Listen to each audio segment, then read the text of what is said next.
Sa isang larawan na kuha malapit sa Taal Volcano, makikita ang makapal na usok na lumalabas doon bandang umaga nitong Martes, January 23. Matapos itong muling magbuga ng sulfur dioxide na umabot na nasa 12,591 na tonelada, na umabot naman sa 900 na metro ang taas, na ibinuga ng plume or singaw ng bulkan na patungong timog kanluran. Ayon sa inilabas ng bulletin ng Philippine Institute of Volcanology and Seismology of PHIVOLCS, mayroon pa ring pamaga sa kalakahang kaldera ng Taal sa may gawing timog silangan. Sa ngayon ay wala namang namamataan o naitala na volcanic earthquake o pagyanig ng lupa sa paligid ng Bulkang Taal.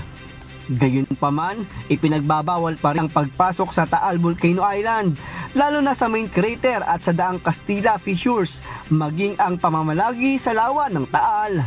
Mahigpit din ang paalala ng PHIVOLCS na posibleng anumang oras na mangyari sa Taal Volcano Crater sa mga susunod na araw ang pagbuga ng nakalalasong gas mula roon. Samantala, nananatili pa rin sa Alert Level 1 ang Taal Volcano. Diyos ang aming sandigan, serbisyo publiko ang aming pinahahalagahan.